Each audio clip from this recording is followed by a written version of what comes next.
Hey guys, it's Kevin again, and this is my review for Sons of Anarchy, Season 7, Episode 4, Poor Little Lambs. And this was by far the best episode of the season. Like, by far, I was into this episode the entire time.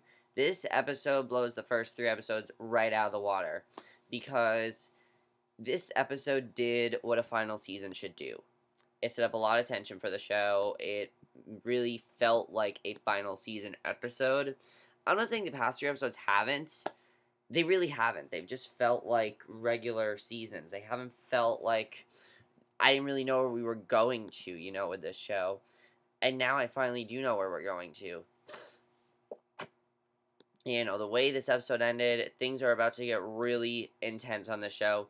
Definitely. And I personally can't wait. I think it's going to be awesome. And, the tension was there.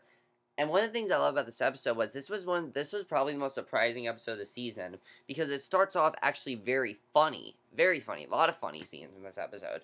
So I was surprised by how quickly things turned so dark.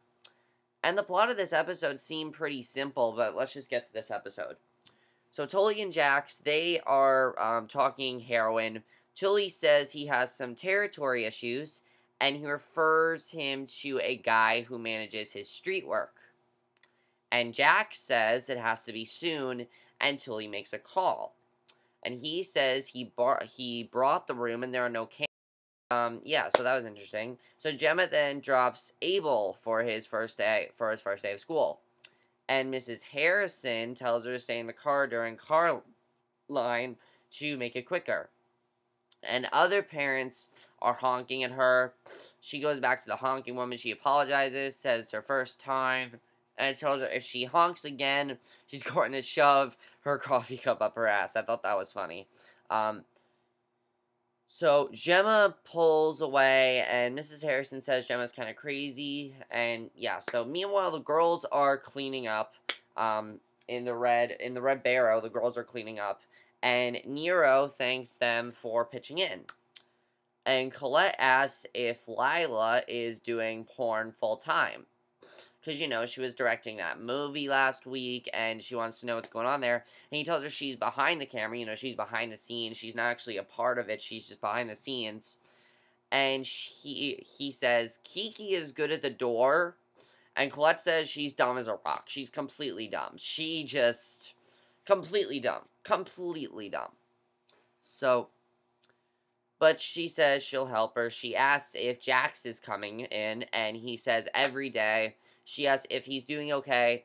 Nero says he's doing what a guy would do whose wife was murdered. He is. He's doing what a guy would do whose wife was murdered. And the thing is, though, if you think about Jax is not really doing what Tara would want him to do. Tara would not want him to go on this whole vigilante mission and kill all these people. And there's actually a thing that Nero says in this episode that definitely makes sense of what Jax is doing right now. I'll talk about it in a second, but I really loved this next scene. This scene was amazing. Gemma is in her car, and she's talking to Tara. She says that she's going to take Wendy's lead on the private school, and says she doesn't get it. She never sent Jax or Thomas to any of that shit. It says it feels lazy dropping her kids off to strangers, because they are strangers. So, she says she knows it's what she wants. It's what Tara would want to do, and that's why Gemma's deciding to do it. And I really like that Gemma is basically doing this because she's at fault here for killing Tara. That's why she is doing this, because she's at fault here. That's why. And I thought that was really well done, in my opinion, that the reason that, again, that she's doing this is because she is at fault for killing Tara, and because of her being at fault for killing Tara, she's now, doing what she thinks Tara would want. So, she says maybe Abel will be a doctor like her when he grows up, but says Thomas is exactly like Jax, which is not a good thing knowing the road that Jax is headed. And then we get to Juice, and I thought this was really funny. Because they basically just parody Gemma's monologue here. Juice is talking to himself, saying it's not fair what happened, then he was trying to do up right by the club. There's a knock, and Wayne comes in, he's like, who are you talking to? I thought that was hilarious, because, Gemma just had a monologue, and then they just had to ruin it with that. I thought that was funny. And again, I like that there was a lot of humor in this episode, you know, because it was unexpected how intense the episode was going to be a little bit later on. So they ask who he's talking to, and if there's someone in the shower, he strips and goes to get in, leaving them in his room. And Wayne says this won't end well. Wendy says she'll take the morning shift, and Juice has guns out, and they wonder what he's thinking. I thought Juice had the gun because he was going to take Chib's advice and possibly contemplate suicide. Because, one, Juice is not the smartest individual. Two, Juice is trying to find an easy way out. All season long, Juice is pretty much taking the easy way out. You know, he hasn't left Charming like Gemma told him to. He hasn't left his apartment. He hasn't done anything, really, that's actually hard. He is just taking the easy way out, and I thought, you know what, since Juice has been doing that so far, maybe he'll just continue to do that, you know, because he wants to take the easy way out, so maybe he'll just kill himself, and that's why I thought he had the gun. So, that was interesting. So Jax then tells the guys they're meeting Leland, who is Tully's guy, and Happy says he's an AB lifer, and he says they'll get the street rate, and they'll be able to dump the heroin. And Lila tells them Tyler is there and says they can use the bar since they are in post all day. Tyler tells Jax that Henry's spas got hit. That 3 of Henry's spas got hit. We know that from last week. And Jax asks if it was him. Tyler says it wasn't. August needs a signature from his preacher partner and can't find him. They ask why everyone is disappearing. They can use the wife's signature if they can find her, since she has power of eternity. And, you know, they basically want to find the preacher. That guy that they killed in the first episode, the preacher, they want to find his wife. They want to find his wife so August doesn't keep looking for him because, you know, August doesn't know that they killed this preacher, so obviously they just want to find his wife so they can cover it up. So it seemed pretty simple enough. It seemed like a pretty simple plot, right? It didn't seem like things would go that bad. So Jax says they have to go dig up the preacher and ask him. The guys dig up the bodies and gag from the stench. The others smoke and joke. They get down to his face. Jax says the right guy. They tell Rat Boy to dig out the phone. He says that it's probably getting dig hard, but then covers and says this is hard. The phone is wet. But Tig says he'll charge and see if he can salvage anything. And they tell Rat Boy the hole won't fill itself, and he says that's what he says. And I thought that was definitely really funny what happened there. You know, I thought that was funny. But, of course, you know, they get rid of the preacher's body because, again, they have to cover this death up as best as they can. So Jackson comes to the brothel, and Montez says he's with Gemma today, and he says West is at the warehouse, and Colette offers him a smile, but he walks away and goes to see Gemma. And I really like this next scene because here's the thing. It's a really sweet scene, but we know that it is not going to be like this for that much longer. That's why the scene is so sad, because, you know, as much as I love the relationship between Jax and Gemma, you know that this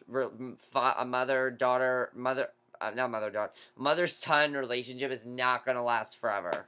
Because, you know, eventually he's going to find out that she killed Tara, and that's going to be completely ruined. So she says she's going to ditch the blinds and hang drapes, and he says a good massage can be loud. She touches his face and asks if he's good. He says he's fine. She tells him Brooke has Thomas and Abel as at school. He asks for Nero, and she says Colette, a.k.a. Mommy Fetish, says he'll be back in a couple hours. And Jax, if he had a mommy fetish, he'd hook up with a psycho dominatrix and says he doesn't want to hear this from her again. I thought that was funny. And he tells her to tell Nero that Juice is around, and she asks why'd he care, but he won't share past that. And she says she's sorry. He thanks her for helping out. She asks to see him later, but he won't commit. She tells him she hopes so, and he leaves. And Gemma glares at Colette. She pours herself a drink. She comes to sit by the women and tells her to be careful with her son. But she tells Gemma they're just friends, but Gemma says he needs more than a friend, but not complicate his life any more than it is. And Colette asks how she could do that, and Gemma says by making him think too much. So Kiki comes up and says the calculator is giving her the wrong answer, and Colette says it's not a problem here, because, you know, Kiki's dumb and everything, so Althea then gets word that Haas has been beaten severely and is dropping all the charges, and Tig shows Jax some dirty video on the preacher's phone, and it's featuring Venus. And Jax says to find Venus, and Tig says he knows where she is. Jax asks if he should be worried about that. I thought that was funny. Nero comes in and tells Gemma the massage room looks nice. He asks where she's been. She says catching up on work at TM. Close the door, and he says he knows things are upside down because of Tara. He says it's okay if she needs to be far away, but wants to know it's not about them. He asks if there's anything he needs to know about it, and she reassures him. The cops come in. He tells her to call his lawyer in case that they're there for him. Althea tells him Hawes isn't pressing charges, and he asks why she came with backup to share that. And she says someone beat him, broke his jaw, ribs, and turned him up no good. So Nero asks if she thinks it's him. And Althea introduced herself to Gemma, who says her parents must have been hoping she was going to come out black. And Althea asks for Jax, and Gemma calls her sister and lets her know, and says to let her know. So she tells her people she also wants to talk to Chibs, because, you know, she wants to talk to Chibs, see what's going on there. And the guys then find Venus and tell her that they're looking for the preacher and his family. And I thought the scene was quite funny with Venus. Venus asks why they might have his phone. Tig calls her baby to distract her and asks where they meet. And she says they once met in an apartment in an area code below her station. And then mentions a lake house where they were family photos on Lake Ansa. And Jax asks for the address. And Tig says, please. Venus tells them she'll help because she's find all of them. They all play nice. She says she has a lonesome dove waiting on her, but says he's usually swift. She says they can send Alexander up in 5 to retrieve the address. Tig smiles as she goes, and Jax asks if there's something they need to know. So Tig says they're friends, have things in common. Bobby says he can think of one thing, and you can tell he's thinking junk. Gemma makes tea, and Nero comes in and asks her what happened to Hawes. She says she doesn't know, and he tells her not to lie. She says she didn't want to involve him. He asks if it was Jax, and she says he did it to protect him. Nero says that's a lie. He tells her that Jax is unchained and is looking for an excuse to rage. And I really like this next scene because it's true. Nero says it's now to the point where Jax is no longer doing it for revenge. He's doing it because it feels good. He's used to it and he likes it. That's why he's doing it, because he enjoys what he's doing. So, you know, I thought that was definitely very interesting because it is true. So he takes a moment to compose himself. She tells him Jax was looking for him and wanted him to know that Juice was around and seemed concerned. And Nero gives her a blank look. She tells him that's proof there are some things they just can't share. And she kisses him and goes. So you can definitely see there are some problems between, Wayne and Gemma. Not Wayne, but not Wayne. Nero and Gemma. You can see there are problems between them, and I thought that was it was sad, but like it makes sense, I guess. So then we get the first really intense scene in the episode. The first half of this episode I said was very funny, and here things start to go down. Shit goes down here, and it gets really intense. The guys head to the lake house from the address that Venus gave them. Jax tells Rat to wait out. Bobby and Tig take the back. Chibs and Jax knock on the front. They ring the bell, and it looks like no one is home.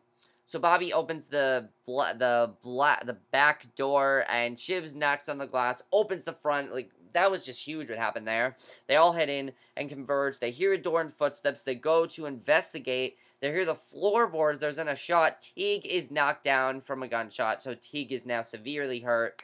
And a car pulls out through the garage door, and Rat runs out the car alone, and it's Grant, and he says his mom is in the back seat.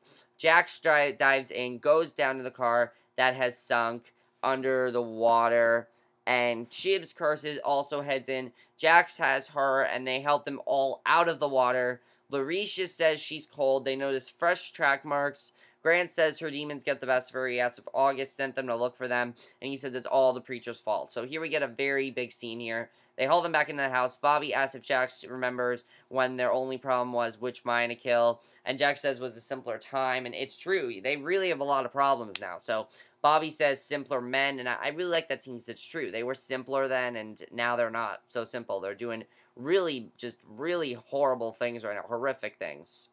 So, you know, that is the truth. What happened there. That's the honest truth that happened. So, basically, she says August will force to sign off, and he'll use the project to launder money, and they'll never build the houses. Jax tells them they can't stop what had him started. He says he found them in an hour, and August could find them just as fast, and Larisha agrees to sign it. Bobby tells them they will send someone to pick her up, take her to Oakland, bring her back safely. Bobby tells Grant that their contract is going to bring his mom a little smack to keep her even. Chibs says he's got Tig's bleeding under control, but says he needs monitoring. And Jax tells him to call Venus about taking care of him. And Jax tells her out that to stay with them until Tyler comes, but to tell him to make it clear she'll sign. But nothing can happen to them. He says they'll take Tig back to Scoops, because you know that ice cream shop where they get medical supplies. And Chibs loads Tig into the van. They mount up to leave. They roll out, and Althea calls Wayne and says they're putting out an APB on Juice all over the Northwest. He thanks her for letting her know. They hang up, and he tells Wendy and Juice, and they decide they have to get Juice out now. They have to get him out of this hotel, because if they don't, then Jax is going to find him, and he's going to kill him. They know that. So basically, then what happens is that the guys are rolling on their bikes, and this is, like, just huge what happens here. Units are waiting on them, loading to catch them up when they meet Tully's guy, Leland. And the sheriff pulls up a car, and they wonder who the other guys are, and Eagly tells Kane this is bad. One of Leland's guys shouts cops, shoots Kane through the window, and then when Eagly runs, they gun her down too. So they're really pissed because they didn't want to kill them, and now they got a lot of problems. So Chibs tells them they're crazy. They're at a Mexican standoff. They tell Leland they didn't know about the cops and says they have to get out of here in case they called it in. Everybody spits. Eagly is still moving on the ground. Maybe she was in a vest. And Unser then, Wayne meets Althea at the shooting site. They load up Kane into the coroner's van and Eagly into the ambulance. She tells Wayne that Eagly is still alive for now. He asks who it was, and she says she doesn't know because they didn't call it in. She says it looks like an ambush. She says Charming's a bad place. Wayne says nothing because he knows it is. And Gemma then comes to see Juice, and I really like what she said here because it's true what she says to him. She tells him she's packing a bag and is driving him to her dad's place herself. And he starts crying. You know, he's saying he doesn't want to die, but he doesn't like being alone. He says he's not good on his own. And he says nothing can pull him out when he gets like this. And he sits, and Wendy comforts and calms him. She tells him he won't be alone. He's crying. She's rocking him and tells him it will be okay. Jack screams in frustration, shocking Venus, who is tending to Tig. And he says he'll reach out to Tully tomorrow and try to explain this. And by the way, I really like that scene with Juice because it was very well done. It just really shows, you know, the kind of, it really shows what Juice thinks of himself right now. He really took that comment that Chibs says last week to him to heart. He wants to kill himself at this point. He does. So I'm worried that, you know, maybe he's going to kill himself. I'm worried what's going to happen there. So then we see that the guys are trying to figure out what to do here. They have no idea what to do. Sam Crow is just so confused on what to do. And they tell Jax they're going to need help if this unravels. Because they're to blame for this right now. They're to blame. There's no proof that they didn't do this. So Ratboy says Althea is downstairs to talk to Jax. The guys head down except for Tig and Venus, who says she's got him. Tig calls her baby, and I really like this next scene. Tig and Venus, we can see that they're actually starting a relationship here. That was very surprising. She talks about when she was a man, and I thought that was a very interesting scene. And they end up making out. Like, that was definitely very surprising what happened there. I wasn't expecting that. Althea then asks Jax point blank if they did this, because she's on to them right now, because she wants to know who did this right now. Obviously, she wants to know. It makes sense. So they tell her no, and that they like Eagly, and they tell her they'll keep their eyes open. They ask about Hawes, and Chibs starts to deny it. But Jack says he beats and extorts his own daughter, and he made sure it won't happen again. And while they talk, a van pulls up right in front of Scoops. The guy breaks the window, and this was just huge what happened here. This guy, it seems like everything's okay, but then this guy breaks the window, throws a grenade, and they all go up scrambling.